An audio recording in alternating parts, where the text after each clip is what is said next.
Bismillahirrahmanirrahim. Assalamualaikum warahmatullahi wabarakatuh. Alhamdulillahirabbil alamin. Wassalatu wassalamu ala asyrofil anbiya'i wal mursalin nabiyina Muhammadin wa ala alihi wa sahbihi ajma'in. Amma ba'du. Puji syukur kita panjatkan kehadirat Allah atas nikmat yang dilimpahkan pada kita pada hari ini, nikmat iman, nikmat Islam, nikmat ihsan, nikmat taufik wal hidayah, waktu, kesempatan, sehat walafiat, ilmu wa fahman, nikmat silaturahim, rizqan halan thayyiban mubarakan, dan kita masih dikumpulkannya untuk bersama-sama menegakkan sholat subuh berjamaah. Salawat serta salam kita sanjungan ke baginda Rasul Muhammad SAW, untuk keluarganya, untuk sahabat-sahabatnya, untuk umat yang istiqomah hingga akhirul zaman. Insyaallah kita lah di antaranya. Hadirin rahimakumullah, kita lanjutkan bacaan terjemahan Sahih Bukhari Muslim, Al-Lu'lu' wal Marjan, kitab jilid 1, masih pada kitab zakat. Ancaman terhadap orang yang hanya menumpuk-numpuk harta. Ancaman terhadap orang yang hanya menumpuk-numpuk harta, hadis 579. Bismillahirrahmanirrahim. Al-Ahnaf bin Qais berkata, aku duduk dengan rombongan orang-orang terkemuka dari bangsa Quraisy. Tiba-tiba datang seseorang yang rambut, pakaian, dan badannya lusuh. Dia berdiri lalu memberi salam dan berkata, sampaikan berita kepada orang-orang yang hanya menumpuk-numpuk harta, bahwa ada batu membara di neraka jahanam yang akan diletakkan di putingnya sampai menembus tulang bahunya, dan diletakkan pula di bahunya sampai menembus ke puting susunya sambil bergoncang kesakitan. Orang itu kemudian pergi dan duduk di dekat salah satu tiang. Maka aku ikuti dan duduk di dekatnya, sedang aku belum mengetahui siapakah dia. Lalu aku berkata, kaummu tidak senang dengan keteranganmu. Dia menjawab, mereka tidak mengerti, tidak berakal apa-apa karena aku diberitahu oleh kekasihku. Aku bertanya, siapakah kekasihmu? Jawabnya, Nabi SAW yang telah bersabda kepadaku. Aku bertanya, hai Abu Zar, seulangi, siapakah kekasihmu? Jawabnya, Nabi SAW yang telah bersabda kepadaku, hai Abu Zar, apakah engkau melihat gunung Uhud? Maka aku melihat matahari masih terang dan aku merasa mungkin disuruh mengerjakan sesuatu oleh Nabi SAW. Karena itu aku menjawab, ya. Lalu Nabi SAW bersabda, karena aku tak ingin memiliki emas sebesar gunung Uhud, maka aku sedekahkan semuanya. Maka aku sedekahkan semuanya kecuali 3 dinar. Sementara mereka tidak mengerti selain mengumpulkan dunia. Tidak, demi Allah, aku tidak akan minta dunia mereka dan tidak akan minta fatwa agama kepada mereka sampai bertemu dengan Allah. Dikeluarkan oleh Bukhari pada kitab ke-24, kitab zakat bab 4, bab apa yang dibayar zakatnya maka bukan harta simpanannya. Itulah Nabi, tidak ada serupiah pun kecuali, maksudnya tidak ada lebih dari 3 dirham kecuali untuk membayar hutang. Jadi Nabi itu sendiri punya hutang dan dijaga betul, hutangnya harus dibayar, selebihnya disedekahkan. Bab anjuran bersedekah dan kabar gembira bagi mereka yang bersedekah akan mendapat ganti. Hadis 580.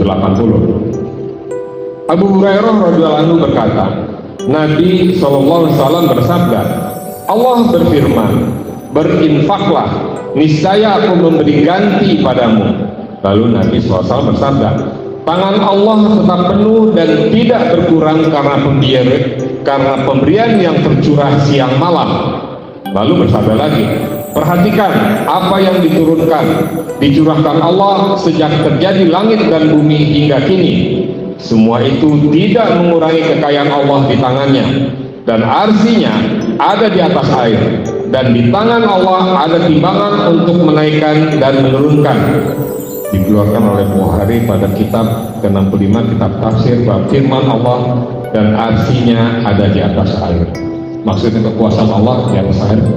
Ini terbukti bahwa kita ini sekitar 70% terdiri dari air cairan badan kita, begitu juga otak kita. Seperti itulah kira-kira. Air dapat menumbuhkan, dapat menyuburkan, dan sebagainya. Situ ada kekuatan Allah. Artinya, bab mendahulukan kerabat terdekat ketika bersedekah. Mendahulukan kerabat terdekat ketika bersedekah, hadis 581. Jabir radhiyallahu berkata, Nabi SAW mendapat berita bahwa seorang sahabatnya akan memerdekakan budaknya jika ia mati. Padahal ia tidak mempunyai harta selain budak itu. Maka Nabi SAW menjual budak itu dengan harga 800 dirham. Kemudian uang itu dikirimkan kepada pemilik budak itu. Dikeluarkan Bukhari pada kitab 93, kitab hukum bab 32, bab 5 menjualkan untuk rakyatnya harta dan barang-barang mereka yang hilang. Ya. Budak itu tidak ketahuan walaupun dia punya sahabat ini punya budak satu, bisa jadi duluan budak kan meninggal. Untuk supaya itu Nabi membantunya menjual budak itu, membeli budak itu, dan uangnya kapanpun bisa disedekahkan. Budak sesuatu yang belum tentu. Bab keutamaan belanja, sedekah pada kerabat, suami, dan kedua orang tua. Sedekah, keutamaan belanja, sedekah pada kerabat, suami, dan kedua orang tua. Hadis 582. Anas radhiyallahu berkata, Abu Talha adalah orang terkaya di antara sahabat Ansor di kota Madinah. Hartanya berupa kebun kurma. Ada kebun yang paling disayanginya ialah kebun di Bairuha yang berhadapan dengan masjid. Bahkan Rasulullah SAW sering masuk dan minum dari sumber airnya yang bagus. Anas radhiyallahu berkata, ketika turun ayat, kami sekali-kali tidak akan sampai pada kebajikan. Saya ulangi, kamu sekali-kali tidak akan sampai kepada kebajikan yang sempurna sebelum kamu menafkahkan sebagian harta yang kamu cintai. Quran Surat Ali Imran ayat 92. Abu Talha langsung berdiri dan berkata, Ya Rasulullah, sesungguhnya Allah telah berfirman, kamu sekali-kali tidak akan sampai pada kebajikan yang sempurna sebelum kamu menafkahkan sebagian harta yang kamu cintai. Sedang harta kekayaanku yang sangat aku sukai adalah Bairuha, maka kini aku sedekahkan hanya karena Allah. Aku mengharap kebaikan dari kebun itu dan yang tersimpan padanya di sisi Allah. Dan sekarang pergunakanlah sesuai yang Allah tunjukkan kepadamu. Nabi SAW menjawab, bagus sekali, itu adalah harta yang menguntungkan. Itulah harta yang menguntungkan. Dan aku telah mendengar perkataanmu. Menurutku sebaiknya engkau berikan kepada kerabatmu. Abu Talha menjawab, baiklah, aku laksanakan ya Rasulullah. Abu Talha membagi kebun itu kepada kerabat dan sepupu-sepupunya. Dikeluarkan oleh Bukhari pada kitab 24, kitab zakat dan kerabat dekat. Ya. Mudah-mudahan kita pun sampai kepada harta yang sangat kita cintai, yang kita cintai apapun dan kita bisa sedekahkan. Kita sedekahkan kepada kerabat terdekat. Dan sekali lagi yang kita cintai. Lanjut hadis 583. Maimunah radhiyallahu anha, istri Nabi sallallahu alaihi wasallam, memerdekakan budaknya. Kemudian memberitahu kepada Nabi sallallahu alaihi wasallam. Maka Nabi sallallahu alaihi wasallam bersabda kepadanya, andaikan engkau berikan kepada kerabatmu yang miskin, niscaya akan lebih besar pahalamu. Dikeluarkan oleh Bukhari pada kitab ke-51, kitab hibah bab 16, bab kepada siapa memulai memberi hadiah. Ya, seperti tadi budak itu kalau dijanjikan juga akan lebih baik dijual kemudian hasil yang disedekahkan. Dan ini yang bersifat yang selain tadi yang kita cintai dan juga berisiko, berikan segera kepada kerabat. Ditahris dengan hadis sebelumnya. Hadis terakhir untuk pagi hari ini, hadis 584. Zainab istri Abdullah bin Mas'ud radhiyallahu berkata, ketika aku berada di masjid, Nabi SAW bersabda, hai para wanita, berinfaklah kalian walaupun dari perhiasanmu. Zainab biasanya yang menafkahi Abdullah suaminya dan anak-anak yatim yang ada di rumahnya.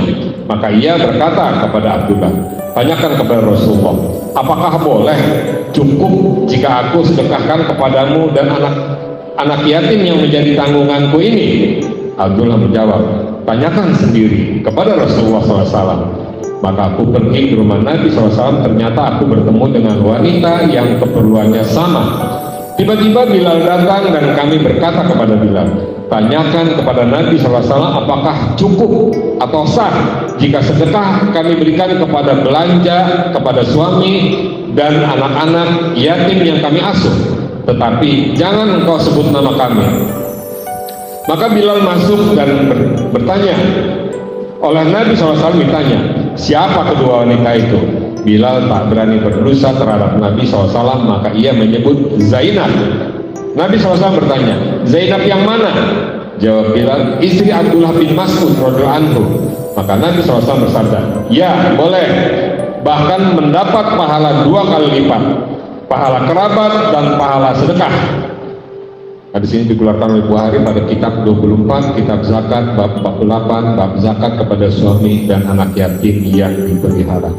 Jika hadirin, mudah-mudahan semua kita pahami dengan benar, dapat kita lakukan sunnah-sunnah ini dengan mudah, insya Allah dapatkan pula sahabat dari Rasulullah kelak. Subhanallah wa bihamdihi, Assalamualaikum warahmatullahi wabarakatuh.